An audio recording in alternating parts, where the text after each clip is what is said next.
Coming up on the best Kickstarter games of November, a co-op shooter where you're all tied together, an exploration game on an augmented reality space station, and quite literally the game from hell. But first, let's recap the games from October. Project Automata, the industrial simulator, fell well short of its lofty target goal of €150,000. Dapper Penguin Studio will continue to work on their game and hope to release a purchasable full alpha version before this year's end. Backdrop, the theatrical inspired RPG, also failed to get near its target sum of €175,000. The developers will now work on producing a demo before relaunching another crowdfund. The multimedia RPG Lightseekers topped its $200,000 target. Combat is cerebral and engaging. Our favourite Lost Ember blitzed its €100,000 target, raising 3 times that amount. Code 7 also secured funding, just reaching its $15,000 target. That's October recapped, now let's see what November has to offer.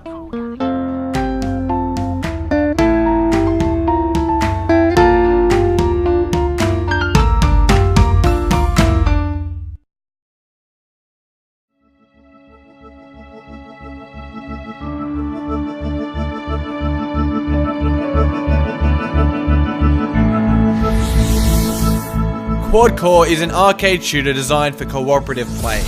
Whilst at university last year, the game's 2 developers, Adam Carmichael and Bill Blythen, identified that the key to co-op games is communication. To make communication essential to their game, they decided to literally tie the players together, as if they were in a 3-legged race. The result is that if player 1 moves left, player 2 will be tugged along. Each player's actions directly affect the others, and so communication is encouraged. One of the neat dynamics in Quadcore is that the abilities of fallen enemies can be stolen, Mega Man style. There's flamethrowers, homing launchers, poison gas, healing lasers, shield projectors, and much more. Adding to this is the opportunity to exchange these abilities with your teammates, leading to strategic combination and even designating roles like damage and support. In terms of funding, Quadcore's situation looks dire. The game is asking for £7,000, but it only has 800 with about a week left. When the game is finished, it will release on the Nintendo Switch as well as the 3 main PC operating systems.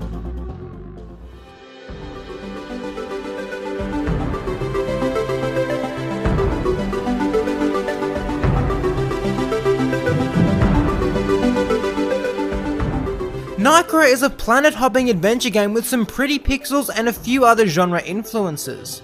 First, we want to talk about the story. Nycra's world seems to have a good atmosphere and mystery. However, outside of that, the story details given in the Kickstarter are either frustratingly ambiguous or boringly vague. Take for instance Q. She is described as born with free will and empathy, and it is said that actions are influenced by her compassion. It sounds interesting, but it could mean so many things. An explanation or some examples would have been nice. Other than that, we're just given vague ramblings about a mysterious past to uncover and some horrible darkness to defeat. We're sure it'll be interesting, but more detail would have been nice. The feature we most like is how you customize your drone. It takes you to another interface, with a projection of the machine's design map. This allows you to tweak the makeup of your drone and alter what kind of weapon it is. Gathering loot is another big part of the game, giving you access to more drone parts and valuable items to sell. We're not huge fans of the game's first world melders, which features prominently throughout the trailer.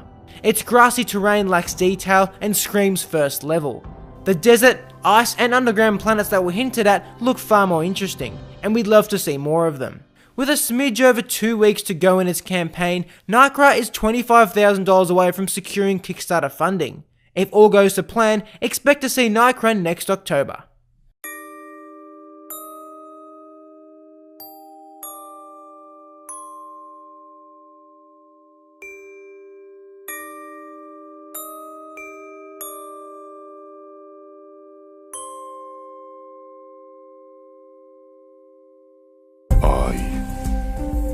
Shattered is a side-scrolling platformer with 3D boss fights. Platforming seems kind of basic, composed of double jumps and hazard dodging, but it will get more complex as development continues. We can already see that wall jumps and edge climbing are being worked on. This part of the game is also interspersed with 4 puzzles in every zone and what appears to be decently sophisticated sword fighting. The real fighting, however, takes place in the 12 boss battles. At its purest, Shattered hopes to create a fighting system that tests your timing and reflexes.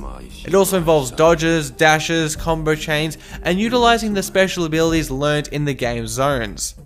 Crafting will also determine how you fight, as you may shape yourself as a slight assassin or a battle tank.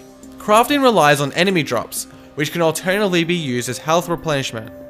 In essence, a choice between the short term or the long term.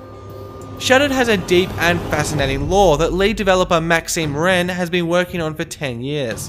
One of our favourite details is that the characters of the world are silent and what masks they wear determine their personalities. The game even has its own language, and decoding it will earn you a secret ending. We like Shattered. We have some concerns about its gameplay outside of boss fights, but we love the dystopic Kingdom Hearts aesthetic that it's rocking. With just over 2 weeks to run on its Kickstarter, Shattered is already more than halfway to its target figure. Expect to see it January 2018 on PC.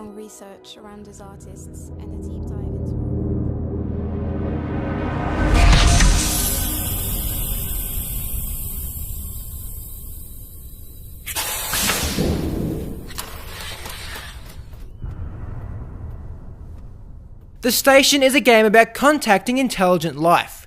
The catch is that the aliens are fighting a civil war. The ship humanity sent has malfunctioned above the alien planet, and you have been sent on a reconnaissance mission. Arriving on the original ship, you'll find it abandoned. Exploring it will uncover what happened to its crew. Depending on how you look at it, the game could be classified as a walking simulator or a point-and-click adventure. You walk around finding clues and puzzles like locked doors. Everything you see or solve adds context to the world and tells the story. One of the key features of the Station is its use of augmented reality within the game world. Both audio logs and computer interfaces are experienced in AR, making what are often tedious tasks more seamless and accessible. The visuals here are really crisp so far, but we were even more impressed with the sounds. From the subtle splashing of fish in the tank, to the thud of a mug on glass, everything sounds real and satisfying. These little details make us confident that the presentation of the game will be fantastic once complete. Something we'll be looking at is comparing the Station to Gone Home's follow-up Tacoma once both games are out. They seem to be very similar, so it'll be interesting to see the differences. The Station has reached 75% of its Kickstarter target.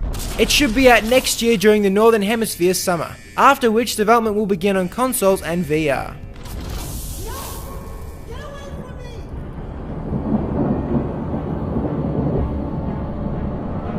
The fall. It's the last thing I remember.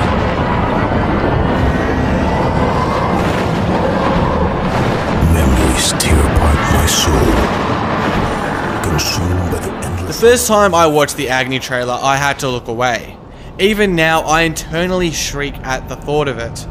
Just below the video on its Kickstarter page, the description reads, "The most terrifying vision of hell in the history of gaming." It sounds like typical marketing hyperbole, but it's not, it's very real. The buzzing swarm of fleas, skeleton stacks, rotten flesh, yellow smoke, and garish light are all so palpable that you can feel the very heat and stink. But that is merely the appetizer.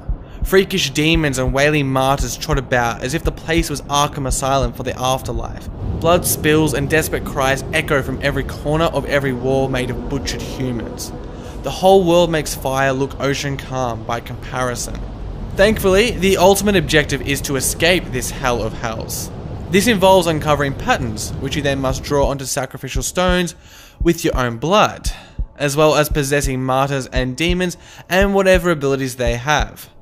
After an extremely positive public reaction to Agony, developers Mad Mind Studios have promised to make the game bigger than originally intended, so expect more features to come. I won't play Agony, in fact I intend to go nowhere near it. It simply creeps the hell out of me. But I think that's also a testament to how well Mad Mind Studios have executed their vision of terror and suffering. So, bravo I guess. Agony is already funded with just under 3 weeks to go. Mad Mind Studios are aiming for a May 2017 release on PC with no word on releases for other platforms.